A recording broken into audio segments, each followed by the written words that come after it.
सुप्रभात प्यारे बच्चों। आज हम कक्षा 5 हिंदी रिमझिम पुस्तक का द्वितीय पाठ पढ़ने जा रहे हैं। फसलों का त्योहार।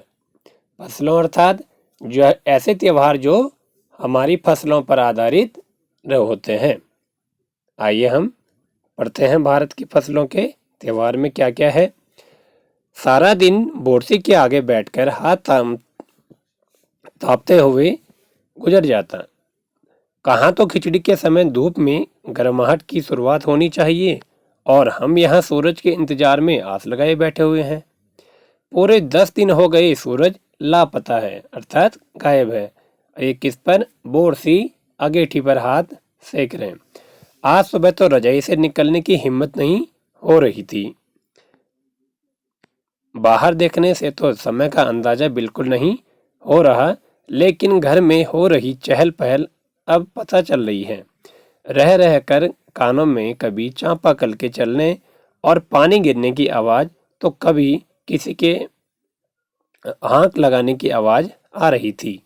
तो क्या हाँक लगा रहे थे, क्या आवाज लगा रहे थे? जब भाग के देख केरा के पत्ता आयल की ना।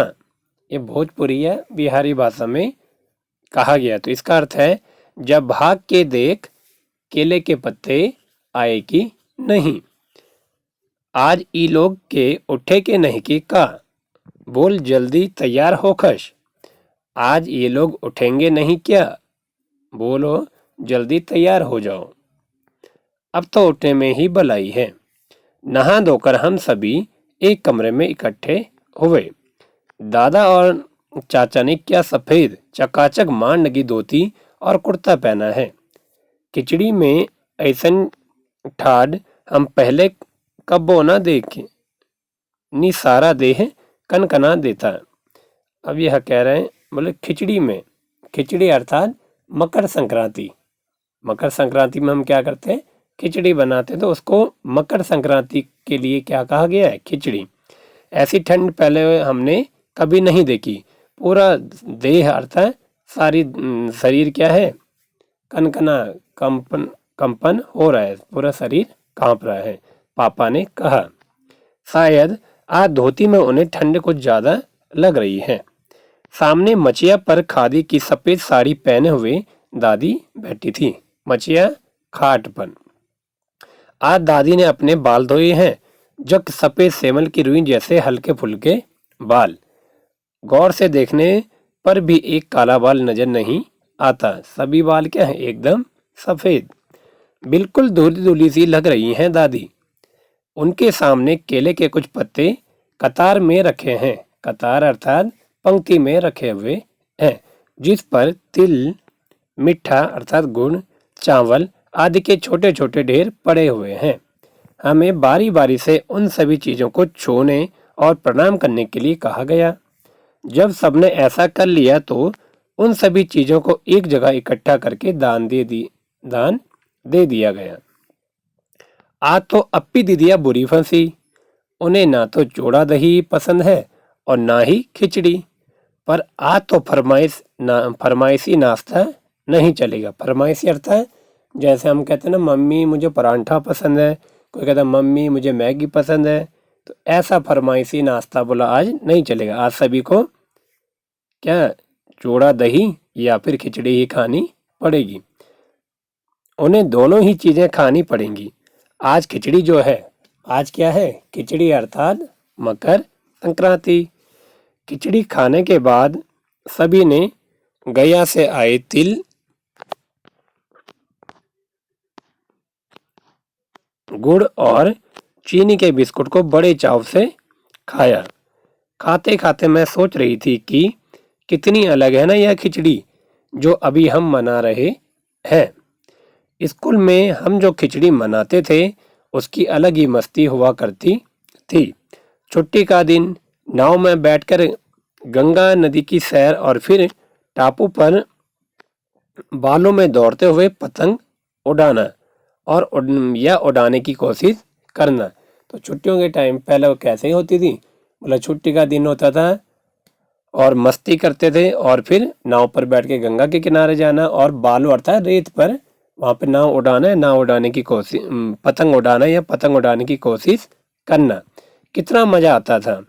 इधर हम पतंग उड़ाते थे और वहीं थोड़ी दूर पर गुरुजी, बिमला, दिद्दा, आनंद जी, झिलमिट भैया सब मिलकर ईंट के बने चूल्हे पर बड़े बड़े कढ़ाइयों में खिचड़ी बनाते थे। हम भी बीच बीच में अपनी पतंगों को सुस्ताने का मौका देते हुए मटर और प्याज छीलने बैठ जाते। वैसी खिचड़ी फिर दोबारा खाने को नहीं मिली।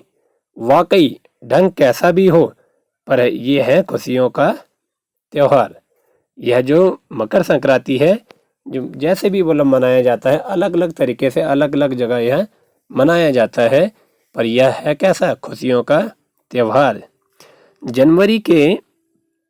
जनवरी माह के मध्य में भारत के लगभग सभी प्रांतों अर्थात राज्यों में फसलों से जुड़ा कोई ना कोई त्योहार मनाया जाता है। कोई फसलों के तैयार हो जाने पर खुशी बांटता है, तो कुछ लोग इस उम्मीद में खुश होते हैं कि अब पाला कम होगा। सूरज की गर्मी बढ़ने से खेत में खड़ी फसल तेजी से बढ़ेगी। सभी प्रांतों और इलाकों का अपना रंग और अपना ढंग नजर आता है। इस दिन सब लोग अच्छी पैदावार की उम्मीद और फसलों के घर में आने की खुशी का इजहार करते हैं। उत्तर प्रदेश, बिहार, मध्य प्रदेश में मकर संक्रांति या तिल संक्रांत, ठीक है, उत्तर प्रदेश या मध्य प्रदेश में क्या मनाते हैं, ये बिहार, उत्तर प्रदेश, उत्तराखंड सब जगह यहाँ पर क्या मनाते हैं, मकर संक्रांति। असम में बिहू, केरल में ओणम, तमिलनाडु में पोंगल, पंजाब में लोहड़ी, झारखंड में सरहुल, गुजरात में पतंग का पर्व सभी खेती और फसलों से जुड़े त्योहार हैं। इन्हें जनवरी से मध्य अप्रैल तक अलग अलग समय मनाया जाता है। ठीक है, तो जैसा भी हमने देखा है, फसलों से जुड़े ये त्योहार थे और यह भारत के सभी प्रांतों में अलग अलग रूप में मनाए जाते हैं। जैसे उत्तराखंड में, यूपी, बिहार, मध्य प्रदेश में मकर संक्रांति के रूप में, असम में बिहू के, केरल में ओणम, तमिलनाडु में पोंगल, पंजाब में लोहड़ी, झारखंड में सरहुल, गुजरात में पतंग का पर्व सभी खेतों से जुड़े या फसलों से ये किसान लोग इन्हें मनाते हैं। ये सभी खुशी में फसलों की, भारत क्या है, एक कृषि प्रधान देश है। झारखंड में सरहुल बड़े जोश खरोश के साथ मनाया जाता है। 4 दिनों तक इसका जश्न चलता रहता है। सरहुल कितने दिन तक चलता है? 4 दिन तक। अलग अलग जनजातियां इसे अलग अलग समय में मनाती हैं। अब ये जो झारखंड का जो सरहुल है, इसको अलग अलग जनजाति के लोग इसको अलग अलग समय पर मनाते हैं। तो संथाल लोग फरवरी मार्च में, तो ओरांव लोग इसे मार्च अप्रैल में मनाते हैं। आदिवासी आमतौर पर प्रकृति की पूजा करते हैं। सरहुल के दिन विशेष रूप से साल की जो पेड़ होता है, साल के पेड़ की पूजा की जाती है।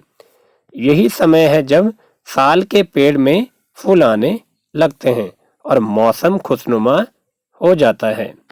स्त्री पुरुष दोनों ही ढोल मजीरे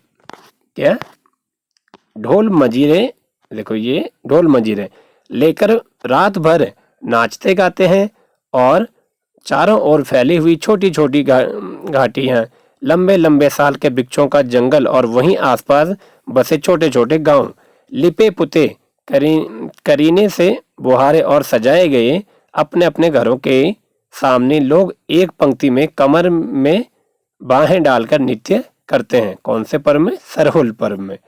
अगले दिन वे नृत्य करते हुए घर घर जाते हैं और फिर पूरे गांव में घूमते हैं और फूलों के पौधे लगाते हैं। घर घर में चंदा मांगने की भी प्रथा है। चंदा, कुछ पैसा मांगा जाता है, पर चंदे में मालूम है क्या मांगते हैं? अरे यहाँ पर पैसा नहीं, यहाँ पर क्या मांगते हैं? मुर्गा, चावल और मिश्री। क्या क्या मांगते हैं चंदे में? मुर्गा, चावल और मिश्री। फिर चलता है खाने पीने और खेलों का दौर। तीसरे दिन जाकर पूजा होती है, जिसके बाद लोग अपने कानों में सरई का फूल पहनते हैं। ठीक है, इसी दिन से बसंत ऋतु की शुरुआत मानी जाती है। धान की भी पूजा होती है। पूजा किया हुआ आशीर्वादी धान अगली फसल में बोया जाता है।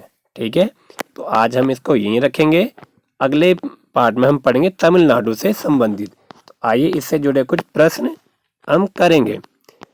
मौसम का अंदाज। खिचड़ी में ऐसन जाड़ा हम पहले कब बोना देखें। यहाँ पर तुम खिचड़ी से क्या मतलब निकाल रही हो। ठीक है, तो हम इसका प्रश्न हम कर सकते हैं, खिचड़ी शब्द से क्या या खिचड़ी शब्द का क्या अर्थ है। तो हम इसका उत्तर कर सकते हैं, खिचड़ी शब्द का अर्थ मकर संक्रांति है। यह खिचड़ी शब्द से तात्पर्य मकर संक्रांति से है। ठीक है, क्या कभी ऐसा हो सकता है कि सूरज बिल्कुल ही ना निकले। सोचो आप लोग, कभी ऐसा हो सकता है कि सूरज बिल्कुल ही ना निकले। अगर कभी ऐसा होता है तो क्या होगा, चारों ओर क्या हो जाएगा, अंधेरा ही अंधेरा छा जाएगा। यदि सूरज नहीं निकलेगा तो चारों ओर अंधेरा ही अंधेरा हो जाएगा और संपूर्ण प्रकृति क्या हो जाएगी, नष्ट हो जाएगी धीरे धीरे। जब सूरज नहीं निकलेगा पेड़ पौधे सूख जाएंगे, जब उन्हें सूर्य का प्रकाश नहीं मिलेगा। ठीक है, और पूरी हमारी प्रकृति की व्यवस्था गड़बड़ा जाएगी और सभी लोग या पूरी पृथ्वी समाप्त हो जाएगी। प्रश्न नंबर 3 देखिए, बाहर देखने से समय का अंदाजा क्यों नहीं हो पा रहा था। ठीक है, तो बाहर देखने से समय का अंदाजा इसलिए नहीं हो पा रहा था क्योंकि उस दिन मौसम खराब था। ठीक है, क्यों नहीं हो पा रहा था, क्योंकि उस दिन मौसम खराब था। इसी पे एक प्रश्न और बना है, जिनके पास घड़ी नहीं होती वे समय का अनुमान किस तरह लगाते हैं। ठीक है, तो आज के समय में तो सभी के पास है, पर आप अपने दादा दादी से पूछ सकते हैं वे कैसे समय का अनुमान लगाते थे। तो वे लोग जिनके पास घड़ी नहीं होती थी या होती, वे समय का अनुमान सूर्य के अनुसार लगाते हैं। ठीक है, तो सूर्य के अनुसार वे समय का अनुमान लगाते हैं। जब सूर्य हमारे ठीक सर के ऊपर होता है दिन में, तो हम वह 12 उस समय कितने बजे, 12 बजे का समय है। तो आप ये प्रश्न नंबर 1, 2 और 3 अपनी उत्तर पुस्तिका नोटबुक पर करेंगे। धन्यवाद।